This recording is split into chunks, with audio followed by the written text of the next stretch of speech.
Hi hello welcome back to my channel. അപ്പം നമുക്ക് naming സെറമണിയുടെ ഒരു ബോക്സ് എങ്ങനെ ഉണ്ടാക്കാമെന്ന് നോക്കാം. അപ്പം ഞാൻ എഡിറ്റ് ചെയ്ത് വെച്ചിരിക്കുന്നത് 2 സ്ക്വയർ ഫീറ്റ് ലെങ്ത്തിൽ വിനൈൽ ഷീറ്റിലാണ് ഞാൻ ചെയ്തിരിക്കുന്നത്. നോർമൽ പ്രിൻ്റ് എടുക്കുന്ന പോലെയല്ല, വിനൈൽ ഷീറ്റിൽ പ്രിൻ്റ് ചെയ്യുമ്പോൾ നല്ല റേറ്റ് വരുന്നുണ്ട്, ആരും ഞെട്ടണ്ട.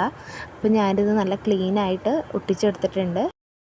അതിനുശേഷം ഞാനിതിൻ്റെ ഹെഡ് പോർഷൻ 2.5 ഇഞ്ച് ലെങ്ത്തിൽ കട്ട് ചെയ്തിട്ട് ഫോം ബോർഡിൽ തന്നെ കട്ട് ചെയ്തിട്ട് ഒട്ടിച്ച് കൊടുത്തിട്ടുണ്ട്. എൻ്റെ അടിഭാഗത്തായിട്ട് ഒരു ഓപ്പണിംഗ് കൊടുക്കാൻ വേണ്ടിയിട്ടായിരുന്നു ഞാൻ ചെയ്തത്. അത് ഞാൻ ഓപ്പണിംഗ് കൊടുത്തത് ഞാൻ ലാസ്റ്റ് കാണിച്ചു തരാം.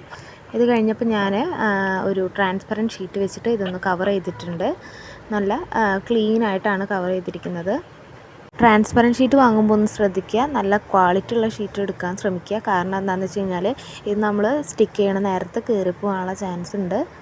ഇതാണ് ഞാൻ ആദ്യം പറഞ്ഞ ഓപ്പണിംഗ് ചെയ്തത്. ഇത് ചെയ്തിരിക്കുന്നത് വേറൊരു ഫോം ബോർഡും കൂടെ വെച്ചിട്ടാണ്. ഇത് നമ്മുടെ ഫോം ബോർഡ് തന്നെ ഒന്ന് കട്ട് ചെയ്ത് 10 സെൻറ്റിമീറ്റർ ലെങ്ത്തിൽ കട്ട് ചെയ്ത് അതിന് ശേഷം അത് ഒട്ടിച്ചതിന് ശേഷം നമ്മുടെ മെയിൻ ബോർഡിൽ ഒട്ടിച്ചതിന് ശേഷം വേറെ ഒരു ഫോം ബോർഡ് എടുത്തിട്ട് അതിനൊരു കവറിങ് പോലെ കൊടുത്തിരിക്കുകയാണ് ചെയ്തിരിക്കുന്നത്. അതിനുശേഷം നമ്മൾ നോർമൽ ഡബിൾ ടാപ്പ് കൊണ്ട് ഒട്ടിച്ച് കൊടുത്താൽ മതി. 10 സെൻറ്റിമീറ്റർ എങ്കിലും ഓപ്പണിങ് കൊടുക്കാൻ ശ്രമിക്കുക. കാരണം എന്താണെന്ന് വെച്ച് കഴിഞ്ഞാൽ ഇതിൻ്റെ തെർമോബോൾസ് ഇതിൽ കൂടെ പോകണം, നല്ല ഫ്ലോ ആയിട്ട് പോകണം.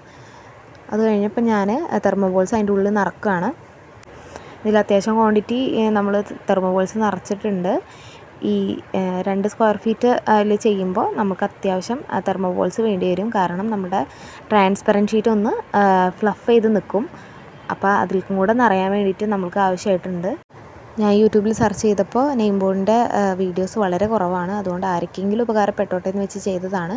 അത്യാവശ്യം ഡീറ്റെയിൽസ് ഞാനിതിൽ ഇൻക്ലൂഡ് ചെയ്യാൻ ശ്രമിച്ചിട്ടുണ്ട്. അപ്പം നമ്മുടെ ഫൈനൽ ഔട്ട്പുട്ട് വരുന്നത് ഇങ്ങനെയാണ്. വീഡിയോ ഇഷ്ടമായാൽ ലൈക്ക് ചെയ്യുക, ഷെയർ ചെയ്യുക, സബ്സ്ക്രൈബ് ചെയ്യുക. താങ്ക്